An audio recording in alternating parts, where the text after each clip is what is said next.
আসসালামু আলাইকুম বন্ধুরা। আজকে আমি কি খাবো আপনারা হয়তোবা বুঝতে পারতেছেন। হ্যাঁ, আমি আজকে গরুর মাংস ভুনা দিয়ে ভাত খাবো। আর এটা যে বাঙালির কাছে কত মজাদার এটা আপনারা সবাই জানেন। তো চলুন আপনাদেরকে দেখাই যে কিভাবে আমি গরুর মাংসটা ভুনা করলাম। তো প্রথমে নিয়ে নিচ্ছি পেঁয়াজ, মরিচ, তারপরে কিছু কিছু মশলা। এই মশলাগুলো একসাথে ব্লেন্ডার করে তারপরে এটার ভিতরে দেবো তেজপাতা, গরম মশলা একসাথে মিক্স করে তারপরে এই মশলাটাতে রান্না করব। কারণ এটা একটা সিক্রেট মশলা। এই মশলাটা দিলে গরুর মাংসটার ভুনাটা কোনো গন্ধ থাকে না, কিছু থাকে না, গরুর মাংসটা আরো সুন্দরভাবে হয়। এটার ভিতরে একটা ভালো স্মেল আসে। তো এখন আমি মাংস নিয়ে নেব। মাংস নেওয়ার পরে আমার যত মশলা আছে আদা দিলাম, মরিচ বাটা দিলাম, তারপরে মরিচের সাথে আদা রসুন বাটা দিলাম, হলুদ দিলাম, কিছু পরিমাণ মরিচ এর গুঁড়া দিলাম, তারপরে পর্যাপ্ত পরিমাণ লবণ দিব। আর এই লবণটা যাতে বেশি না হয়। আর আমাদের পুরো সব মশলাগুলো একসাথে হওয়ার পরে এটা সুন্দরভাবে মিক্স করব। আর এটার ভিতরে সামান্য পরিমাণে সস দিয়ে দেব। যে সসটা দেওয়ার কারণে এটা হালকা একটু কালারটা সুন্দর হবে, তো দেখতে ভালো লাগবে। তো এখন সামান্য পরিমাণে তেল দিয়ে এটাকে ভালোভাবে মিক্স করব। মিক্স করার পরে এটাকে সুন্দরভাবে কতক্ষণ রেখে দেব। রেখে দেওয়ার পরে এটাকে তারপরে রান্নার জন্য বসাবো। তার আগে একটু পানি দিয়ে দেবো যাতে কষাটা সুন্দরভাবে হয়। এটা প্রথম স্টেপ রান্না করার। তো এখন আমরা চুলাটা ধরিয়ে চুলার ধরার পরে তারপরে কিছুক্ষণ এটাকে জাল দিব। সামান্য নেড়ে চেড়ে এই পানির সাথে মাংসটা মিক্স করে তারপরে এটাকে অনেকক্ষণ যাবত রান্না করব।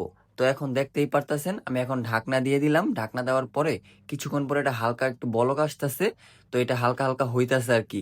তো হওয়ার পরে আবার কিছুক্ষণ ঢেকে রাখার পরে এটাকে তোলার পরে দেখা লাগবে যে এটা ঠিকঠাক ভাবে হইতাছে কি না, সিদ্ধ হইতাছে কি না, এটার পানিটা ঠিকঠাক আছে কি না। তারপর কিছুক্ষণ নাড়াচাড়া দেওয়ার পরে এটাকে চুলার ভিতরে অনেকক্ষণ যাবত কষাবো। কষানোর পরে এটা একটা সুন্দরভাবে একটা স্মেল আসবে আর একটু হালকা শুকাবে। শুকানোর পরে এটা একটু ভালোভাবে কষানো লাগবে যাতে সিদ্ধটা ভালোভাবে হয়। তো এখনই দেখতে পারতেছেন বাইরে বৃষ্টি হচ্ছে।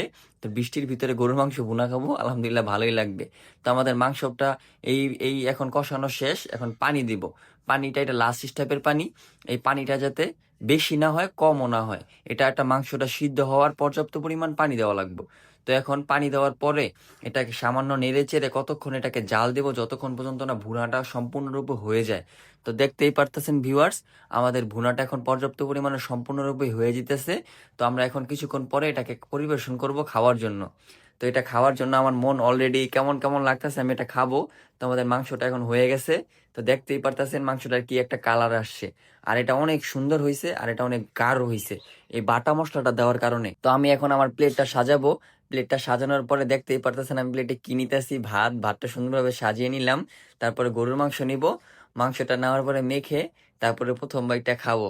না, আলহামদুলিল্লাহ যথেষ্ট পরিমাণে ভালো হয়েছে। আপনারা অবশ্যই এই রেসিপিটা ট্রাই করবেন।